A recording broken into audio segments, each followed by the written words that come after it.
16वीं विधानसभा का पहला सत्र कुछ ही देर में शुरू होने वाला है। सत्र प्रश्नकाल के साथ शुरू होगी सदन की कार्रवाई। विधानसभा में राज्यपाल के अभिभाषण पर होगी बहस और सदन में जनहित के मुद्दों की उठेगी गूंज, तो सरकार को घेरने की भी रहेगी विपक्ष की पूरी तैयारी। प्रश्नकाल के साथ शुरू होगी सदन की कार्रवाई और 16वीं विधानसभा का ये पहला सत्र, तो 11 बजे का समय विधानसभा की शुरुआत का। 11 बज चुके हैं, शुरुआत हो चुकी है और सरकार को घेरने की तैयारी में भी विपक्ष पूरी तरीके से तैयार है। तो आज सदन में जनहित के मुद्दों की उठेगी गूंज और साथ ही साथ प्रश्नकाल के साथ शुरू हुई है ये विधानसभा के सदन की कार्रवाई।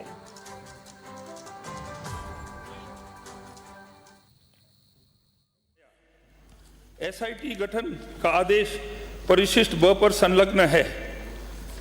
स्पेशल इन्वेस्टिगेशन टीम द्वारा वर्तमान में राजस्थान पुलिस कांस्टेबल भर्ती परीक्षा 2021 अभियोग संख्या 13/22 थाना एसओजी, सीएचओ भर्ती परीक्षा 2020 अभियोग संख्या 19/22 थाना एसओजी, वरिष्ठ अध्यापक भर्ती परीक्षा 2022 अभियोग संख्या 2027/22 थाना बेकरिया उदयपुर, वरिष्ठ अध्यापक भर्ती परीक्षा 2022 अभियोग संख्या 747/22 थाना सुखेर उदयपुर, रीट भर्ती परीक्षा 2021 अभियोग संख्या 402/21 थाना गंगापुर सिटी, कनिष्ठ अभियंता डिग्री भर्ती परीक्षा 2020 अभियोग संख्या 540/20 थाना सांगानेर जयपुर पूर्व, हाईकोर्ट लिपिक भर्ती परीक्षा 2020 अभियोग संख्या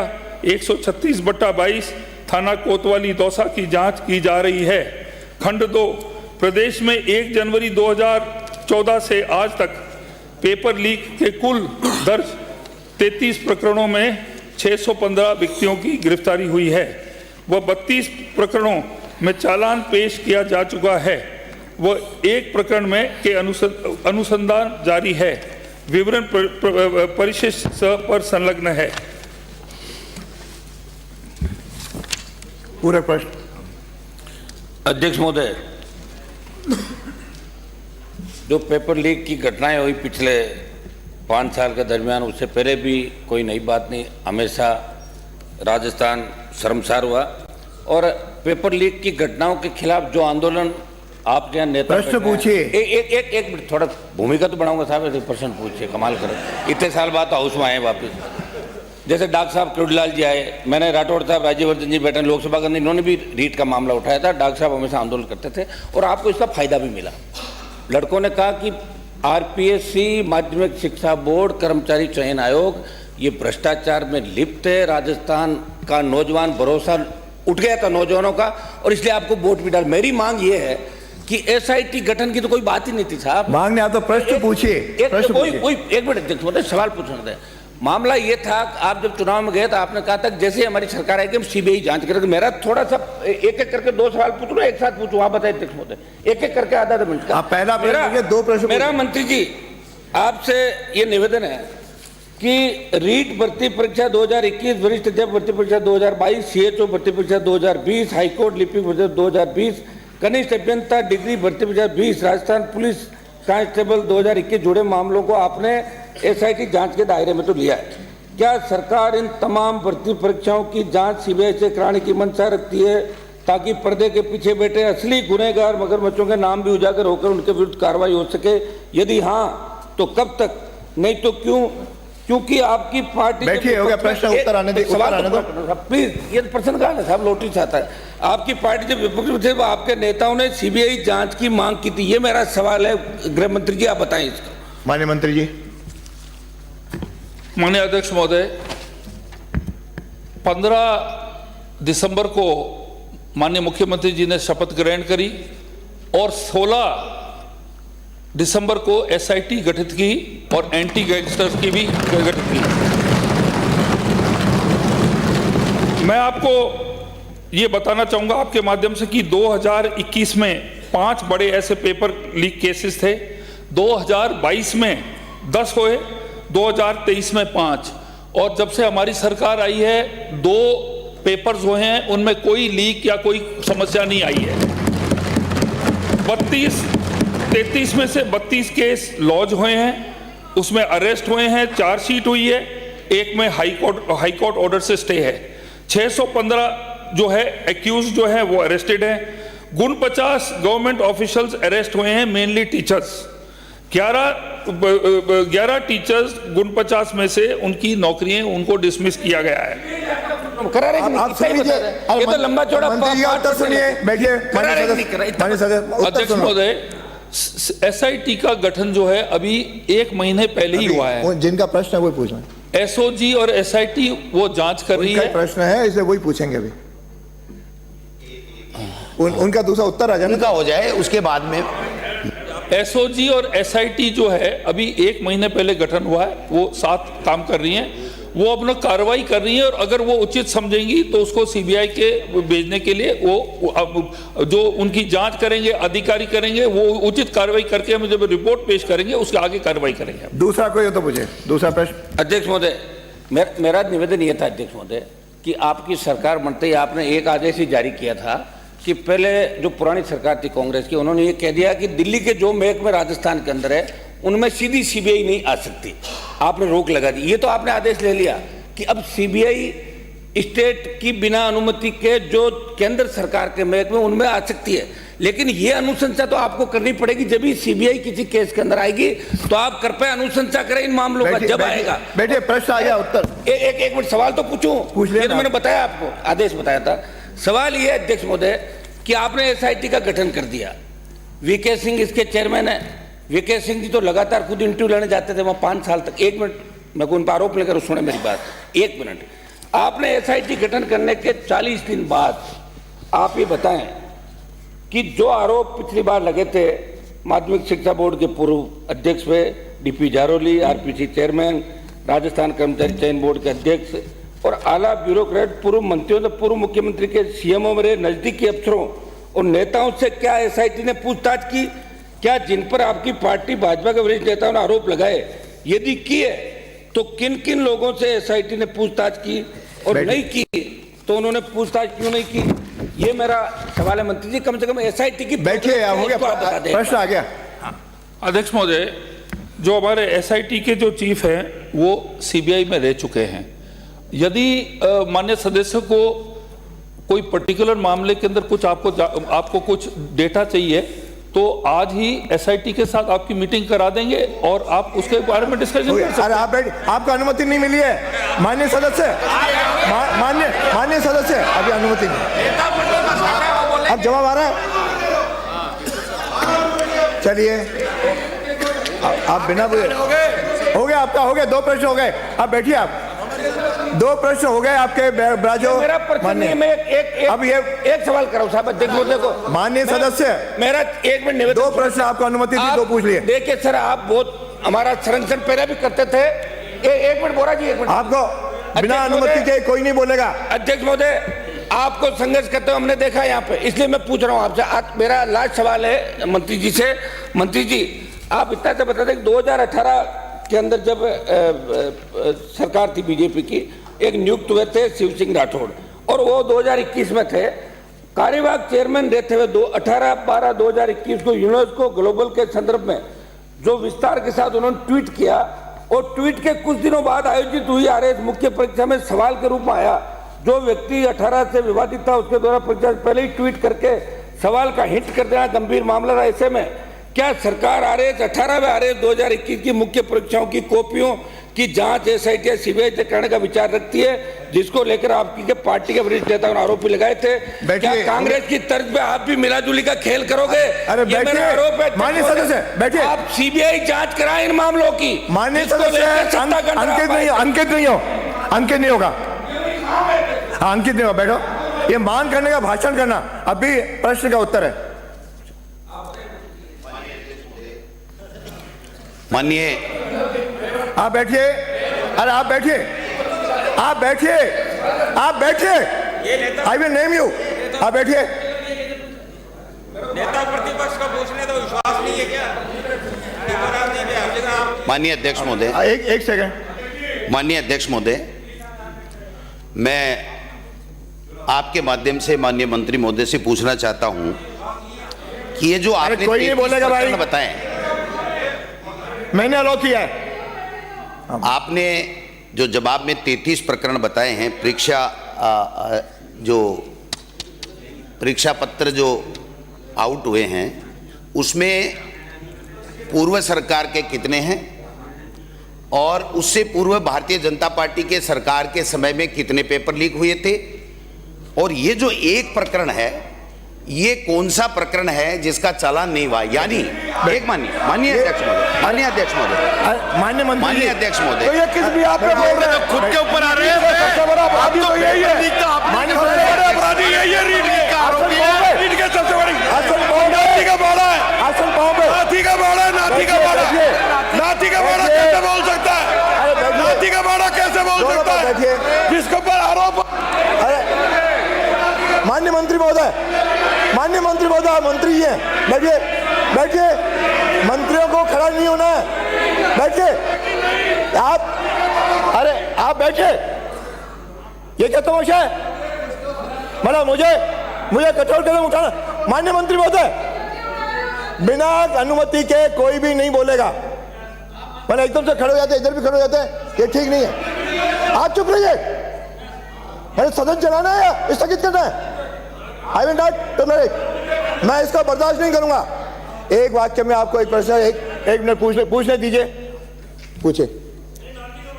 भारतीय जनता पार्टी की सरकार 13 से 18 के बीच में कितने पेपर लीक हुए और पिछली सरकार में कितने पेपर लीक हुए, और ये जो एक प्रकरण है इसकी जांच कहां तक पहुंची, कितने मुलजिम गिरफ्तार हुए और इस जांच को कब तक आप पूरा कर देंगे? बैठिए, आगे प्रश्न, हाँ उत्तर दिए।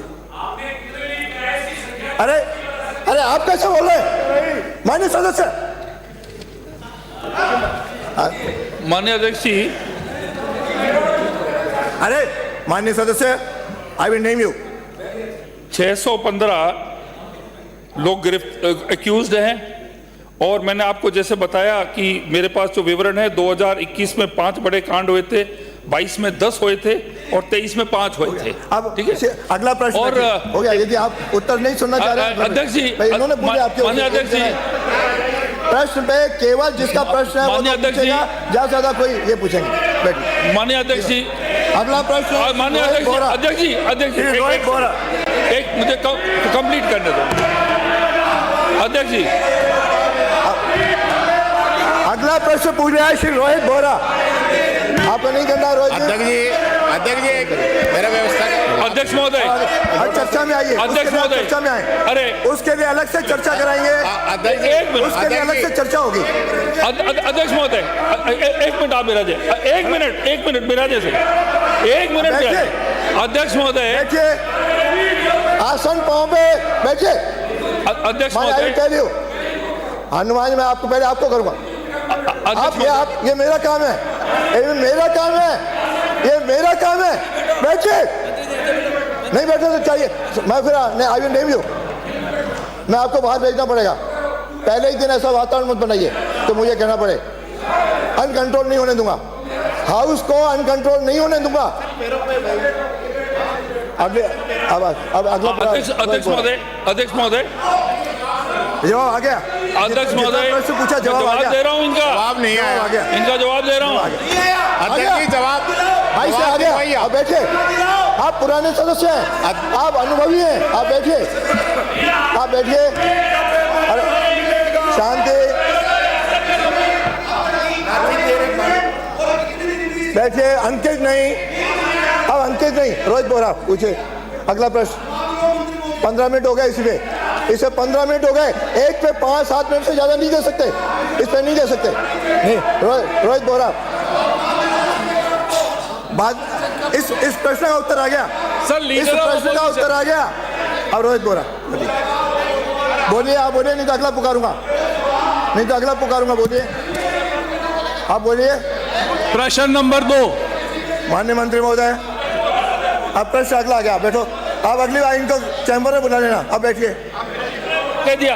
अध्यक्ष महोदय, ऐसा है कि एक कलाम कोचिंग सेंटर सीकर में है अब मैंने कहा और वो कलाम गवर्नमेंट टीचर इनके ले लो प्रश्न आ गया से क्या मिला ईडी में, क्या मिला कलाम से, क्या मिला ईडी में? माननीय सदस्य खड़े होना यार, मैं नाम लेना पड़ेगा। मूर्तियों जैसे यार। पुलिस अफसर करते थे।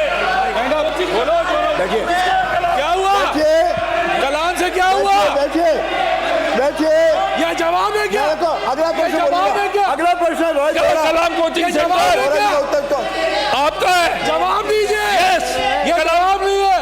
माननीय ग्रामीण विकास बैठिए बैठिए बैठिए बैठिए सब बैठिए आसन पाओ पे, आसन पाओ पे। अगला प्रश्न पुकार लिया है, अगला प्रश्न पुकार लिया है, बैठिए। अगला प्रश्न आएगा माननीय मंत्री महोदय ग्रामीण विकास। अरे आप चोर हो, ग्रामीण विकास तो ग्रामीण विकास को भ्रष्टाचारी हो, आप भ्रष्टाचारी हो। मंत्री पहले कौन देंगे, कौन देंगे ग्रामीण विकास के? क्यों हमारे लिए? क्या बात मंत्री स्पीकर साहब क्या लैंग्वेज बोल रहे हैं, क्या लैंग्वेज बोल रहे हैं? बैठिए बैठिए आसन पाओ पे। सदन बोले बैठिए, ऐसे क्या हो रहा है? नहीं आएगा। सदन पाओ पे, सदन पाओ पे। सदन की कार्रवाई 15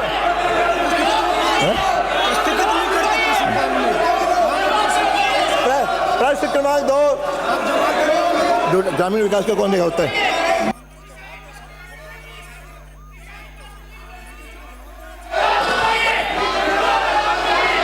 जवाब आ गया।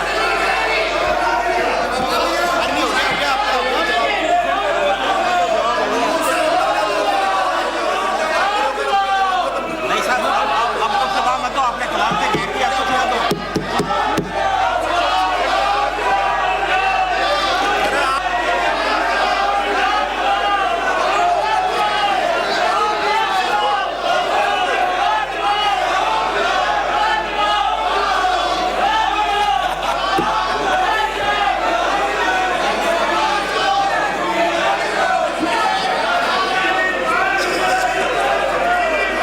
उनको समझाओ, किरोड़ी लाल जी, उनको समझाओ, किरोड़ी लाल जी उत्तर दीजिए। उनको समझाओ सीबीआई के लिए। किरोड़ी लाल जी उत्तर लो दूसरे प्रश्न का। दूसरा प्रश्न नहीं है? मंत्री जी, माननीय मंत्री जवाब दें। जी नहीं, विधायक स्थानीय क्षेत्र विकास योजना अंतर्गत आवंटित राशि रुपए 1000 करोड़ वित्तीय वर्ष 2022 अपनी जगहों पे जाइए। रिलीज की ये अच्छा शोभा पहले दिन नहीं देता। अपनी जगह पे जाइए। परिशिष्ट ये आ गया।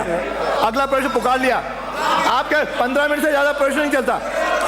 अब आपको तो मैंने स्पेशली अनुमति दे दी, बाकी आप तो थी नहीं। उसके प्रश्न का उत्तर आ गए और ऐसे पूरा 2 किसी को देनी है। प्रश्न क्रमांक 3 श्री गोविंद प्रसाद, गोविंद प्रसाद बोलिए। प्रश्न संख्या 127। चलो माननीय मंत्री जी। माननीय अध्यक्ष महोदय, खंड 1 सामुदायिक स्वास्थ्य केंद्र मनोर थाना में रक्त की आपूर्ति जिला अस्पताल झालावाड़ से की जाती है। औषधि एवं प्रसाधन सामग्री अधिनियम 1940 के अनुसार ब्लड स्टोरेज यूनिट में वार्षिक खपत 2000 यूनिट तक की खपत होने पर नवीन ब्लड बैंक की स्थापना की जाती है। वर्तमान में सीएचसी मनोर थाना में वार्षिक खपत 2000 यूनिट से कम होने के कारण ब्लड बैंक की स्थापना किया जाना वर्तमान में विचाराधीन नहीं है। भारत सरकार की ट्रॉमा गाइडलाइंस के अनुसार घायल व्यक्तियों को किन्हीं भी परिस्थितियों में 50 किलोमीटर से अधिक परिवहन की आवश्यकता नहीं पड़े। इसी क्रम में प्रत्येक 100 किलोमीटर की दूरी पर एक ट्रॉमा सेंटर स्थापित किए जाने का प्रावधान है। झालावाड़ मेडिकल कॉलेज में ट्रॉमा सेंटर स्थापित है। ट्रॉमा गाइडलाइंस एवं गुण के अनुसार वित्तीय प्रावधान होने पर सामुदायिक स्वास्थ्य केंद्र मनोर थाना में ट्रॉमा सेंटर स्थापित किया जा सकेगा। खंड 2 विधानसभा क्षेत्र मनोर थाना जिला झालावाड़ में संचालित राजकीय चिकित्सालयों की सूची परिशिष्ट अ पर संलग्न है। विधानसभा क्षेत्र मनोर थाना में संचालित चिकित्सा संस्थानों के विशेषज्ञ चिकित्सक एवं नॉन गेजेटेड कैडर की स्वीकृति, कार्यरत एवं रिक्त पदों की सूची परिशिष्ट ब एवं स पर संलग्न है। पदोन्नति के रिक्त पदों को डीसीपी के अंतर्गत पदोन्नत चिकित्सकों से पीजी पूर्ण चिकित्सक उपलब्ध होने पर यथासंभव भरने का प्रयास किया जाएगा। चिकित्सा अधिकारी के रिक्त पदों को भरने हेतु 1265 रिक्त पदों की भर्ती की कार्रवाई प्रस्तावित है एवं चिकित्सा अधिकारी दंत के रिक्त पदों पर भरने के लिए 172 पदों की रिक्विजिशन राजस्थान स्वास्थ्य विज्ञान विश्वविद्यालय जयपुर को भिजवाई जा चुकी है।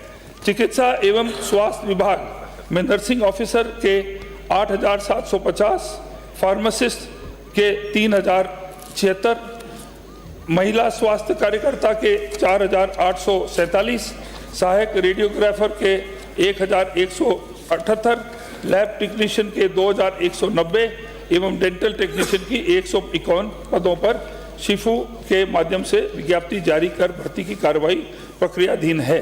भर्ती प्रक्रिया पूर्ण होने पर उपलब्ध होने वाले कार्मिक का रिक्त पदों पर पदस्थापन करने का विचार किया जा सकेगा। खंड 3 कस्बा मनोर थाना, पंचायत मनोर थाना, जिला झालावाड़ में वर्तमान में 3 शैय्याओं युक्त सामुदायिक स्वास्थ्य केंद्र स्वीकृत है। स्वीकृत शैय्याओं का वर्ष 2022 में 72.18% शैय्याओं की उपयोगिता BOR रही है। इसलिए सामुदायिक स्वास्थ्य केंद्र मनोर थाना की शैय्याओं में वृद्धि किया जाना वर्तमान में विचाराधीन नहीं है। माननीय सदस्य। माननीय अध्यक्ष महोदय, मैं माननीय मंत्री जी से पूछना चाहूँगा कि मनोर थाना CHC जिला मुख्यालय से करीब 110 किलोमीटर दूरी पर स्थित है और इसमें 150 गांव इसके अंतर्गत आते हैं और 4 PSC इसके अंतर्गत आती है। मैं माननीय मंत्री जी से पूछना चाहूँगा कि इसको उप जिला अस्पताल बनाने की घोषणा करें या इसको और क्या क्या सुविधाएं आप दे सकते हो, क्योंकि ये बहुत दयनीय स्थिति वहाँ की। तो मैं आपसे निवेदन करता हूँ मंत्री महोदय कि आप इसको उप जिला अस्पताल घोषणा करने की कृपा करें। आप प्रश्न पूछिए। चलिए। हाँ माननीय अध्यक्ष महोदय, माननीय According to JP Morgan, Indian IT industry is going to get disrupted. जारी है और यहाँ पर पहले ही दिन सदन में हंगामा देखने को मिला, जिसको लेकर विधानसभा अध्यक्ष यहाँ पर काफी सख्त नजर आए। वसुदेव देवनानी ने सदन को कंट्रोल करने की पूरी कोशिश की। हनुमान बेनीवाल द्वारा उठाए गए प्रश्न के बाद में लगातार हंगामे की शुरुआत यहाँ पर सदन की कार्रवाई में लगातार चलती रही। 15 मिनट का जो समय था वो मात्र यहाँ हनुमान बेनीवाल को ही दिया गया था। इसके बाद में स्वास्थ्य मंत्री गजेंद्र सिंह खींवसर द्वारा जवाब दिया गया और इसी के चलते यहाँ पर सदन में हंगामे की शुरुआत कर दी गई। तो सदन का पहला ही दिन और पहले ही दिन हुई है हंगामे की शुरुआत। तो वहीं अगर हम बात करें यहाँ पर विपक्षी गोविंद सिंह डोटासरा की, तो गोविंद सिंह डोटासरा PCC चीफ हैं, उनके द्वारा उठाए गए सवाल के ऊपर भी जिस तरीके से जवाब आया यहाँ विपक्ष सत्तारूढ़ की तरफ से, यहाँ गजेंद्र सिंह खींवसर ने जवाब दिया और इसी को लेकर के यहाँ पर हंगामा लगातार बना हुआ दिखाई दिया। कोई भी आपकी समस्या हो उसका भी समाधान किया जाएगा। और कोई प्रश्न है? धन्यवाद। प्रश्न क्रमांक 4 चंद्रभान सिंह। और किसी को अनुमति नहीं है सिवाय विपक्ष नेता पूछेंगे। है आपका प्रश्न लास्ट में, आप बोले नहीं जिस समय पुकारा गया, आप बोले नहीं, अब नहीं आएगा, अब लास्ट में आएगा, समय बचेगा तो आएगा। आप प्रश्न क्रमांक प्रश्न संख्या 4 पूछिए। एक सेकंड जैसा कि एक सेकंड बैठिए चंद्रभान, एक बार बैठिए। प्रश्न के खंड 2 में एक सेकंड अन्य मंत्री महोदय ने ये बताया है कि नर्सिंग ऑफिसर के 8,750, फार्मासिस्ट के 3,067, स्वास्थ्य कार्यकर्ता के 4,847, रेडियोग्राफर के 1,178 और लैब टेक्नीशियन 2,190, डेंटल टेक्नीशियन 151 पदों की भर्ती प्रक्रियाधीन है। तो ये भर्ती एक तो कब तक प्रक्रिया इसकी पूरी हो जाएगी?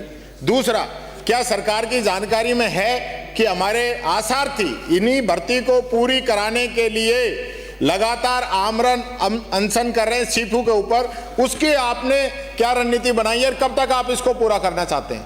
माननीय मंत्री जी। अध्यक्ष महोदय, ये जितनी भी भर्तियों हैं इसकी फाइनेंशियल स्वीकृति फाइल सब हमने भेज दी है। हमारी सरकार को 1 महीने से थोड़ा ही ज़्यादा समय हुआ है, तो आप ये आशा करते हो कि पहले ही दिन आके भर्तियाँ कर दें, वो संभव नहीं है। पर ये हम महसूस करते हैं जो शॉर्टफॉल हो रहा है और इसका प्रयास करके हम उसको जल्दी से जल्दी। माननीय सदस्य आपको बोलने की अनुमति नहीं है, आपको अनुमति नहीं है, आप बीच में खड़े नहीं होंगे, भले आप हर प्रश्न में खड़े हो जाते हो। अध्यक्ष महोदय आपका प्रश्न उत्तर आपकी खुद की सरकार ने ये कहा है कि 100 दिन में हम कार्य योजना बनाएंगे, सारे काम पूरे कर देंगे, और पिछले 10 दिन पहले आपके मुख्यमंत्री जी ने ये कहा है कि हमने 100 दिन की कार्य योजना 30 दिन में पूरी कर ली है। तो उस 30 दिन में ये काम नहीं हो रहा क्या? और कब तक होगा? और आप 5 साल का इंतजार करेंगे क्या अध्यक्ष जी? आ गया उत्तर। आप 5 साल के लिए सरकार बनी है, ये सही है, लेकिन 5 साल बाद आखिरी दिन काम करेंगे या नहीं बने? उन्होंने उत्तर दे दिया है, अब उत्तर नहीं आया सर, आप कब तक करेंगे ये बता दें। उन्होंने कहा जल्दी से जल्दी करेंगे। नहीं तो फाइनेंशियल तो होने के बाद ही तो भर्ती जल्दी से जल्दी करेंगे मंत्री। पूरी प्रक्रिया कंप्लीट हो चुकी है, सिर्फ पोस्टिंग देनी है, सारी प्रक्रिया पूरी हो चुकी है। सरकार इस पे गंभीरता से विचार करे। संख्या 4 उत्तर सभा पटल पे रख दिया। 1 मिनट माननीय सदस्य बैठिए, अब प्रश्न लास्ट में आएगा, सारे प्रश्न पूरे होने के बाद आएगा, कहीं बीच में नहीं बोलता, अब नहीं आएगा प्रश्न, अब नहीं आएगा। बैठिए, आप उस समय यहाँ आ जाते हो, वेल में आ जाते हो, फिर कहते हो प्रश्न। अच्छा उत्तर मेरे पास, आप उस वेल में क्यों आए?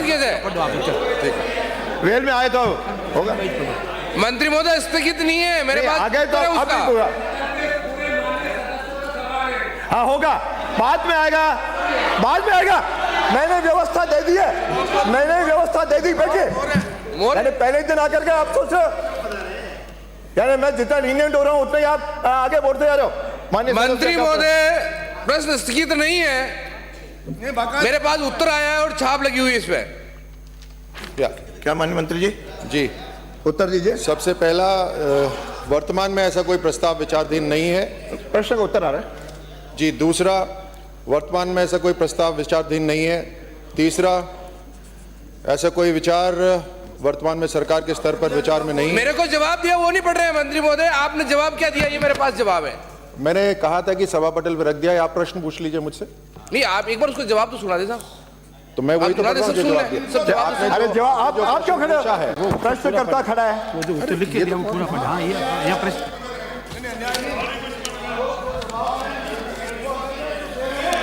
माननीय मंत्री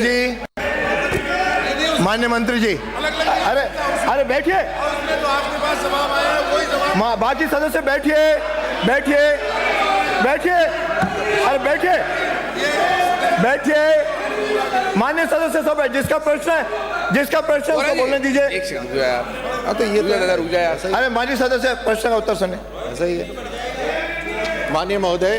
अरे आप, ये मेरा काम है, मेरा काम आप नहीं करेंगे, मेरा काम मेरे करने दीजिए।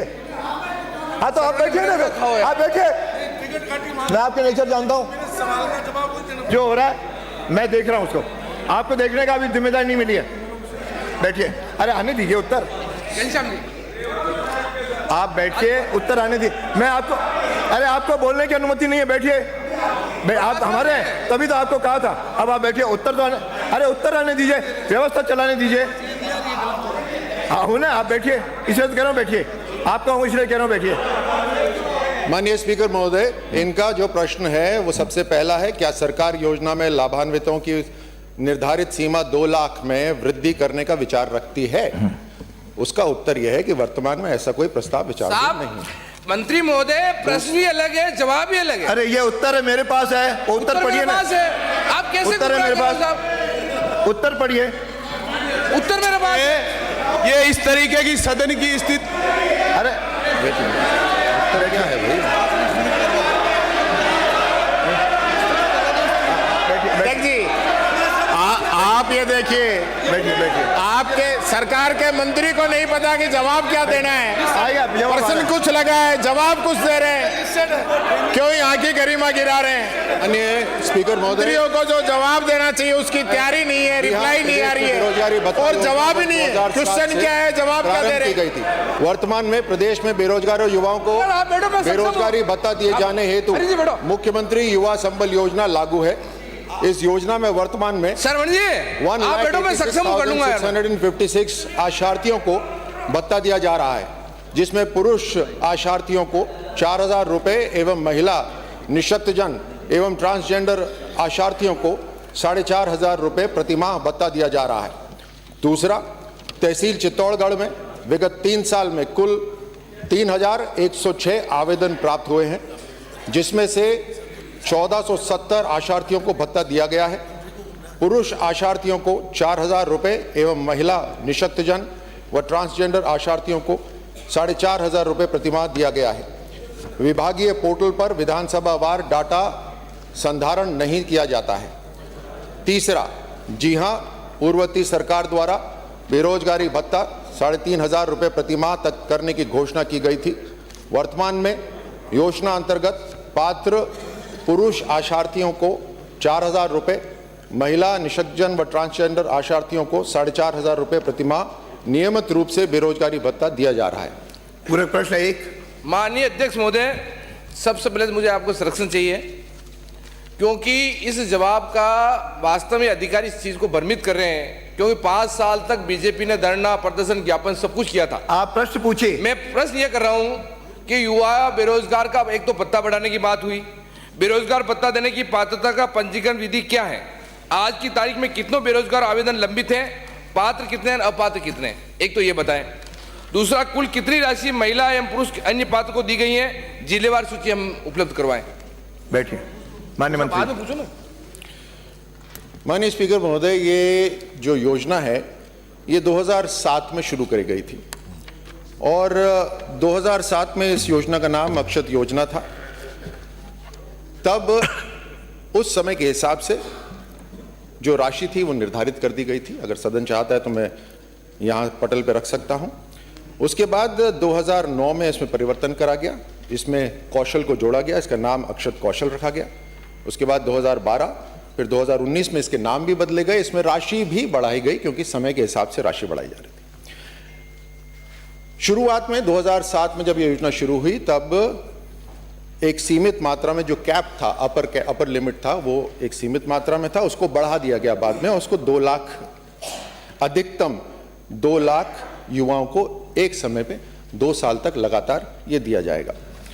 इसके अंदर आज की तारीख में 1,86,656 आज की तारीख में युवा हैं जिनको ये मुख्यमंत्री युवा संबल योजना अंतर्गत लाभार्थी हैं। और आज की तारीख तक, यानी 2007 से लेकर आज की तारीख तक इसमें 6,38,621 ये सारे लाभार्थी हैं। अभी जब मैं अपने साथी को ये बतलाना चाहूँगा कि इसमें पात्र होने की कुछ शर्तें होती हैं और अपात्र भी हो सकते हैं इसके। अगर आप चाहें तो मैं वो यहाँ पर पढ़ सकता हूँ आपके लिए। नहीं, वो आप इनको दे देना, आप तो यहाँ बाद में आप उत्तर दे सकते अध्यक्ष महोदय, हाँ, दूसरा कोई बैठिए। नहीं, दूसरा प्रश्न, इतने बेरोजगार युवाओं के फार्म लंबित पड़े हैं, अधिकारी है वहाँ है नहीं, कर्मचारी वहाँ है नहीं, और अभी मैंने इतना पूछा कि मेरे वहाँ कितने लंबित हैं, कितने अपात्र आपने किए हैं, कितने पात्र हैं, एक बात वो बता दें। और जिनको आपने निरस्त किए हैं वहाँ जितने भी आवेदन आए उनके 10% फार्म ही वो, भली ये सरकार रही हो, ये इन्होंने भी यही घुमा फिरा के जवाब दिया है। आप जब यहाँ बैठते थे अध्यक्ष महोदय तो आपको ध्यान में है, तो घुमा फिरा के जवाब दिए हैं। युवा बेरोजगारों को भत्ता देने की जो अपन फार्म निरस्त करते हैं उनकी क्या विधि है, क्योंकि जो फार्म आते हैं उनको केवल 2 से 5% फार्म रखते हैं, वरना सब फार्म रिजेक्ट करते हैं। मेरे वहाँ आज की तारीख में चित्तौड़गढ़ जिले में कितने तो पात्र हैं, कितने अपात्र हैं, इतने का आप बता दें। माननीय मंत्री जी। चित्तौड़गढ़ तहसील के अंदर, जैसे मैंने पहले बताया, माफ कीजिए, क्षेत्र चित्तौड़गढ़ का है, क्षेत्र चित्तौड़गढ़ जिला नहीं लिखा है। पिछले 3 साल से 3106 आवेदन प्राप्त हुए हैं और आज की तारीख में 1470 आशार्थियों को भत्ता दिया जा रहा है।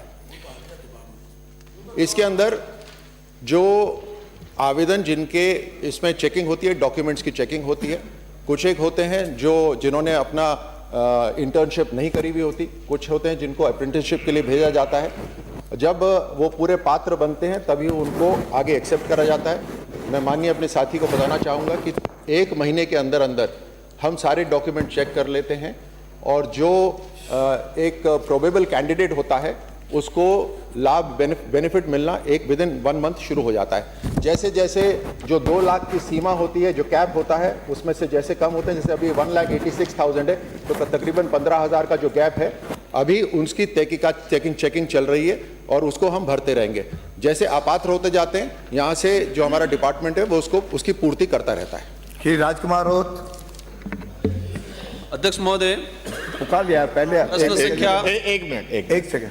इसमें एक तो जो आपका खंड ब में जो आपने उत्तर दिया है वो बड़ा अजीब, अध्यक्ष जी, कि हम विधानसभा वाइज डाटा संधारण नहीं कर सकते। तो मेरा तो एक पहला क्वेश्चन तो ये है मंत्री जी से कि क्या सरकार विधानसभा वाइज डाटा करने में सक्षम है या नहीं है, 1 नंबर। दूसरा नंबर बात यह है कि आपने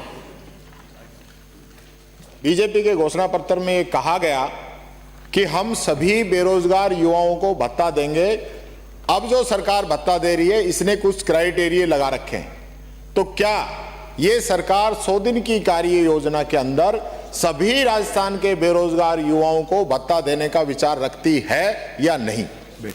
माननीय स्पीकर महोदय, जैसे मैंने आपको शुरू में यहाँ पे सदन में बात रखी थी कि 2007 में सबसे पहले बेरोजगारी भत्ता की जो योजना थी अक्षत योजना के नाम से शुरू हुई थी।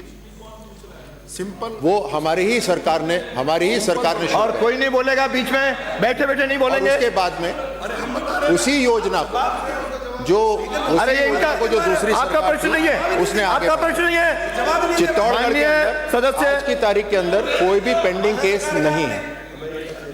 और जहां तक बात रही, जो डेटा है वो डेटा एडमिनिस्ट्रेटिव यूनिट के हिसाब से ही रखा जाता है, तो जिलेवार ही डेटा रखा जाता है। अगला प्रश्न है राजकुमार रोत का जवाब ही नहीं है। अध्यक्ष महोदय, अध्यक्ष जी दोनों क्वेश्चन का जवाब नहीं है। दोनों क्वेश्चन का जवाब नहीं है। कंपेयर नहीं कर सकते। दोनों ही क्वेश्चन का जवाब नहीं है। I will name you. मैंने 2 चीज, मैं आपका नाम बोलूंगा। अध्यक्ष जी, आप हमें, I will not tolerate it. I can tell you clearly, हर प्रश्न में खड़े हो जाते हो। जिन्होंने पूछा है मैंने विपक्ष नेता को अलाउ किया। ये आपका मेरा आप हमें कोऑपरेट कीजिए अध्यक्ष जी, आपका संरक्षण चाहते हैं। अब मैंने नाम पुकार दिया। दो सिंपल क्वेश्चन है कि सरकार विधानसभा वार डाटा रखने में सक्षम है या नहीं है, और दूसरा सभी बेरोजगारों को भत्ता देना चाहते हैं कि नहीं है, बस हाँ या ना। राजकुमार रोत। अध्यक्ष महोदय, पिछले दोनों क्वेश्चनों के जो जवाब आया उससे सदन प्रश्न पूछे। अध्यक्ष महोदय, प्रश्न संख्या 243 मेरे पास लिखित में जवाब आ गया है। आपकी आज्ञा हो तो मैं सीधे प्रश्न पूछ लूं। पूरे प्रश्न पूछिए। ये पंचायत समिति 2017 में स्वीकृत हुई थी और इसको 15 माह में कंप्लीट करना था, लेकिन आज 7 वर्ष हो चुके, नहीं हो पाए हैं। इसी को लेकर मेरा क्वेश्चन लगा है। मेरा पहला सवाल ये है कि इसकी अनियमितता को लेके 16 सीसी चार्जशीट दी गई है, तो वो कितने लोगों को दी गई है, किन किन को दी गई है? दूसरा क्वेश्चन मेरा ये है कि 17 सीसी जो चार्जशीट है वो चार्जशीट अभी प्रक्रियाधीन बताया गया है, तो वो चार्जशीट किस किस को मिल रही है और कब तक मिलेगी? 2 क्वेश्चन। माननीय मंत्री महोदय, तीसरा क्वेश्चन मेरा ये है, अभी 2 तो पूछ लीजिए, तीसरा भी आप लेना। हाँ, माननीय अध्यक्ष महोदय, ये सच है कि पंचायत समिति का भवन बनना था और आज तक पूरा नहीं हुआ, एक गंभीर विषय है। परंतु मुझे बहुत दुख है इस बात का, ये कि इसमें 6 साल में पूर्व सरकार ने 26 बीडीओ के ट्रांसफर किए हैं। 26 बीडीओ के इस पंचायत समिति 26 बार वीडियो आया। अब मुझे सबसे पहले तो जिस अधिकारी ने ये ट्रांसफर किए हैं, अरे उत्तर सुनिए ना, उत्तर मंत्री जी को उत्तर के लिए नहीं कह सकते हो, क्या दें? जिस अधिकारी ने ये ट्रांसफर किए इतनी बार, उनके खिलाफ भी कार्रवाई करूंगा। एक बात। दूसरी बात यह है कि इसमें जो अनियमितताएं हुई हैं वो माननीय सदस्य को भी ध्यान है, क्योंकि इसमें जो हमने ये चार्जशीट्स लगभग सबको दे दी, 16 सीसी कार्रवाई कर रहे हैं, और एक जो इसमें आईएन है वो मेरी मोटी जानकारी के अनुसार अब दुनिया में नहीं रहे हैं, लेकिन जो जयन है उनको हम निलंबित करते हैं। और जो वीडियो रहा है इसमें अधिक समय और 3-4 बार वापस उसी वीडियो को लगाया गया है, शायद तत्कालीन अधिकारी या तत्कालीन मंत्री के कोई वेस्टेज इंटरेस्ट रहे होंगे, इसलिए मैं उस वीडियो को भी निलंबित करता हूं। हो गया आपका? और कोई? अध्यक्ष महोदय, एक पूछ सकते हो। माननीय मंत्री महोदय 26। हाँ पूछे। मेरा क्वेश्चन ये है कि जो फर्म काम कर रही थी उस फर्म को ब्लैक लिस्टेड किया गया है, लेकिन वही फर्म और उस फर्म से रिलेटेड जो व्यक्ति है उसकी दूसरी फर्म पूरे जिले में काम कर रही है। अब गवर्नमेंट का सर्कुलर है कि जो फर्म जिस डिस्ट्रिक्ट में अगर ब्लैक लिस्टेड होती है तो वो डिस्ट्रिक्ट या संभाग में उस फर्म से दूसरी जगह काम नहीं हो सकता है। तो क्या विभाग ने इस फर्म के द्वारा दूसरी जगह और उस फर्म से रिलेटेड जो व्यक्ति है उसकी दूसरी जो फर्म है वो जिले में काम कर रही है, तो उस पर क्या कार्रवाई करेंगे मंत्री जी, ये उत्तर दें। माननीय अध्यक्ष महोदय, इस फर्म को जो ब्लैक लिस्टेड किया है, हम राजस्थान के सभी जो विभाग है जो निर्माण का काम करते हैं उनको भिजवा देंगे। और जैसा माननीय सदस्य का ये भी कहना है कि वो दूसरी फर्म भी है, यदि उसी के नाम से और यह फर्म में सदस्य वही है, नाम दूसरा है, सदस्य वही है, तब भी हम सूचना सबको दे देंगे, ताकि वो संबंधित डिपार्टमेंट जिनमें काम करते हैं उनको ब्लैक लिस्टेड मान करके आगे काम न दे।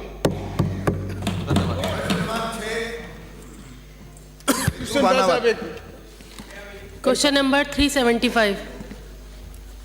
माननीय मंत्री महोदय। माननीय अध्यक्ष जी, खंड 1 विधानसभा क्षेत्र बयाना में राजस्थान सार्वजनिक प्रन्यास अधिनियम 1959 के तहत 16 मंदिर पंजीकृत प्रन्यास है, जिसकी सूची परिशिष्ट 1 पर संलग्न है। देवस्थान विभाग द्वारा प्रतिबंधित एवं नियंत्रित 2 मंदिर एवं एक सुपुर्दगी श्रेणी का मंदिर है, जिनका विवरण निम्नानुसार है। राजकीय आत्मनिर्भर श्रेणी मंदिर श्री कैला देवी जी झील का बड़ा मंदिर की अचल संपदा का विवरण निम्नानुसार है। बयाना विधानसभा क्षेत्र में देवस्थान विभाग द्वारा प्रतिबंधित एवं नियंत्रित राजकीय आत्मनिर्भर श्रेणी मंदिर श्री कैला देवी जी झील का बड़ा बयाना है। इस मंदिर की कोई कृषि भूमि नहीं है। व्यावसायिक संपदाओं में मंदिर की 9 दुकानें एवं मेला क्षेत्र में अस्थायी चबूतरे है, कोई आवासीय संपदा नहीं है।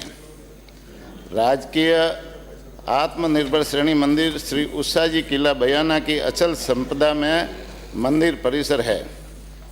सुपुर्दगी श्रेणी में देवस्थान विभाग द्वारा नियंत्रित राजकीय सुपुर्दगी श्रेणी का एक मंदिर श्री ब्रज दुले जी बयाना है। मंदिर श्री ब्रज दुले जी अचल संपदा में परिसर है। खंड 2 राजकीय आत्मनिर्भर श्रेणी मंदिर श्री कैला देवी जी झील का बड़ा मंदिर की कृषि तथा व्यावसायिक आवासीय संपत्तियों का विवरण निम्नानुसार है। बयाना विधानसभा क्षेत्र में देवस्थान विभाग द्वारा प्रतिबंधित एवं नियंत्रित राजकीय आत्मनिर्भर श्रेणी मंदिर श्री कैला देवी जी झील का बड़ा बयाना है। इस मंदिर में कोई कृषि भूमि नहीं है। व्यावसायिक संपदाओं में मंदिर की 9 दुकानें, मेला क्षेत्र में अस्थायी चबूतरे है, कोई आवासीय संपदा नहीं है। मंदिर श्री कैला देवी जी झील का बड़ा बयाना में मेलों में अस्थायी दुकानों की नीलामी से विगत 5 वर्ष में कुल राशि 1,61,42,232 रुपया की आय हुई है, जिसका विवरण निम्नानुसार है।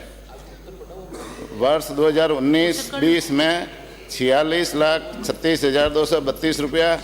वर्ष माननीय अध्यक्ष 2020-21 महोदय, में मेरे पास जवाब तो आ गया है इसका, पहले जी, लेकिन अब लास्ट में 2 लाइनें रही हैं, सुन लीजिए फिर आपका पूरा। वर्ष 2020-21 में प्रारंभ में कोविड आप के कहते कारण थे तो। मेले में कोई आयोजन नहीं हुए। वर्ष 2021-22 में 36,67,50 रुपया। वर्ष 2022-23 में 61,11,268 रुपया। वर्ष 2023-24 में राशि 17,27,682 रुपये की आय हुई है दिसंबर माह में। आप पूरा प्रश्न। माननीय अध्यक्ष महोदय, झील का बाड़ा केला देवी जी का जो मंदिर है वो न केवल भरतपुर जिले का बल्कि बाहर के भी कई जिलों के आस्था का बहुत बड़ा केंद्र है। आदरणीय मुख्यमंत्री जी और भरतपुर जिले से आने वाले सभी विधायकों की कुल देवी का मंदिर ये है, लेकिन वहाँ पर 9 व्यावसायिक दुकान होने के बावजूद भी, आत्मनिर्भर श्रेणी का मंदिर होने के बावजूद भी वहाँ पर डेवलपमेंट के नाम पर कुछ भी नहीं है। मैं मंत्री जी से पूछना चाहती हूँ कि इतना बड़ा आस्था का केंद्र होने के बावजूद अब तक डेवलपमेंट के लिए वहाँ पर कुछ भी नहीं हुआ है। यहाँ हम देखते हैं कि मोदी जी ने शौचालय जगह जगह निर्मित किए हैं ताकि आमजन को परेशानी नहीं हो, और झील के बारे में लगातार वर्षों से एक परंपरा के अनुसार नवरात्र में मेला लगता है, लेकिन वहाँ पर फिर भी शौचालय तक निर्मित नहीं है।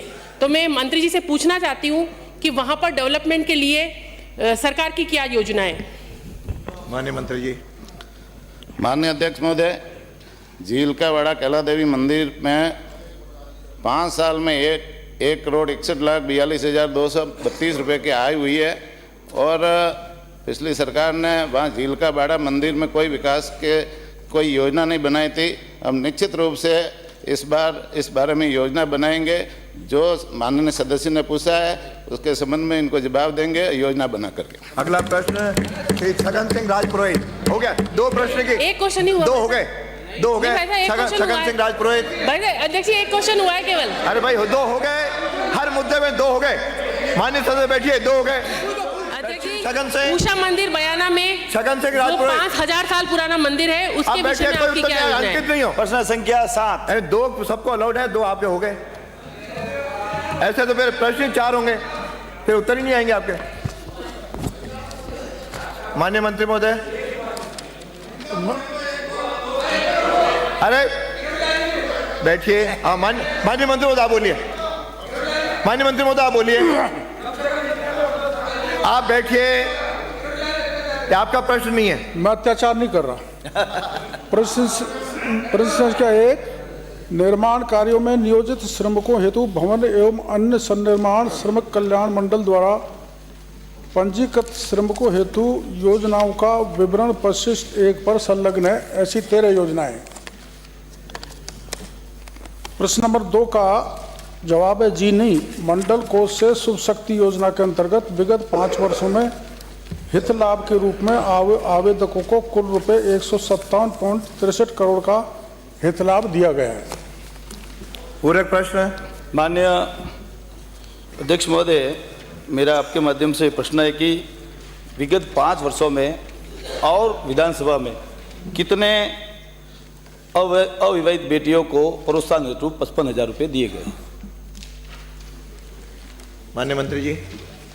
इसमें शुभ शक्ति योजना है इन बालिकाओं के लिए जिनको संबल दिया गया है, और टोटल जो रजिस्ट्रेशन हर 13 योजनाओं का हुआ है, जो 13 योजनाएं जिनसे लाभान्वित किया जाता है, वो 32.63 लाख का हुआ है।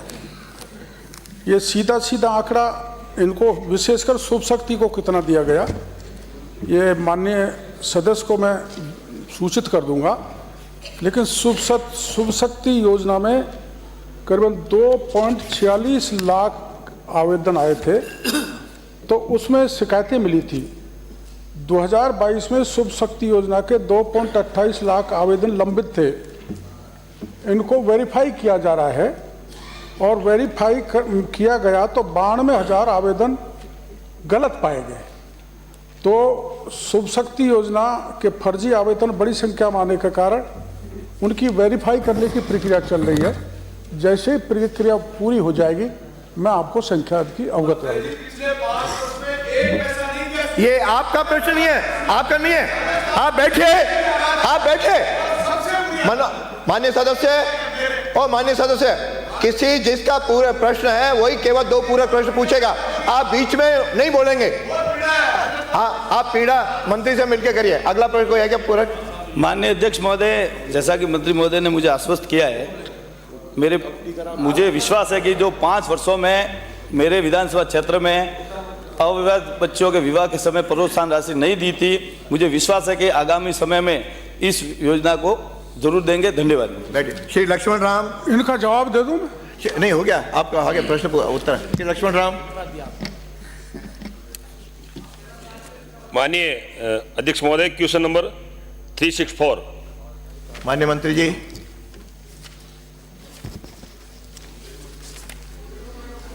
कृषि मंत्री जी, कृषि मंत्री जी, आपका प्रश्न है। कौन सा है? एग्रीकल्चर का।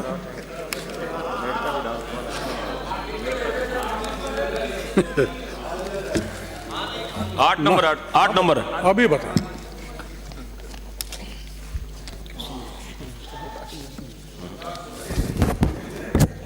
ना, सरकार जाग रही है श्रीमान जी। प्रश्न नंबर 1। जी हाँ, विधानसभा क्षेत्र मेड़ता में प्रधानमंत्री फसल बीमा योजना के तहत किसानों की फसलों का बीमा किया गया है। खरीफ 2020 से रबी 2022-23 तक Reliance general insurance company limited द्वारा वर्षवार निम्नानुसार किसानों की संख्या में फसलों का बीमा किया गया है, जिसका वर्षवार विवरण निम्नानुसार है। वर्ष 2020-2021 में 29,992, 2021-22 में 27,454, 2022-23 में 32,164। उक्त विधानसभा क्षेत्र में प्रधानमंत्री माननीय सदस्य बीच में। उक्त विधानसभा क्षेत्र में प्रधानमंत्री फसल बीमा योजना प्रावधानों के अनुसार दर्ज की गई उपज क्षति के आधार पर करीब 2020 से रबी 2022-23 तक पात्र बीमित फसल के किसानों को 85.98 करोड़ रुपए का बीमा क्लेम बीमा कंपनी द्वारा जारी किया गया है एवं 7 किसानों के फसल बीमा क्लेम लंबित हैं। लंबित बीमा क्लेमों का भुगतान प्रक्रियाधीन। माननीय सदस्य। माननीय अध्यक्ष महोदय, मैं आपके माध्यम से मंत्री से पूछना चाहता हूं कि मेरे प्रश्न बिंदु संख्या 2 व 7 किसानों का फसल बीमा क्लेम का भुगतान लंबित प्रक्रियाधीन बताया है। मंत्री महोदय, इन 7 किसानों को बीमा क्लेम की राशि कब तक दे दी जाएगी, ये बताने की कृपा करें। माननीय सदस्य मंत्री जी। जो 7 किसानों का ये बीमा राशि लंबित बता रहे हैं, इन 7 लोगों का 7 करोड़ स्टेट ने जारी कर दिया है। पहले स्टेट जारी करता है, फिर उतनी राशि केंद्र देगा। इस प्रकार से अब केंद्र तक प्रक्रिया चलेगी, उतना जो समय लगेगा उसके बाद पूरा क्लेम मिल जाए। जल्द से जल्दी लाइए। श्री मनोज कुमार। प्रश्न संख्या 9। जवाब आ गया, मैं सप्लीमेंट्री पूछ लेता हूँ। अध्यक्ष महोदय, खंड 1 सीधा सप्लीमेंट्री प्रश्न पूछना चाह रहे हैं, आगे बढ़िए। जो भवन बहुत पुराने हो चुके हैं और जहां एनएम कार्य नहीं कर रही है क्योंकि वो क्षतिग्रस्त हैं, दूसरे स्थान पर वो काम कर रही है उस वजह से, परंतु उन भवनों का भी जर्जर घोषित नहीं किया है। इनकी संख्या दोनों तहसीलों में कितनी है और इनको कब तक जर्जर घोषित कर नए भवन सरकार बनेगाने का विचार रखती है? माननीय मंत्री जी।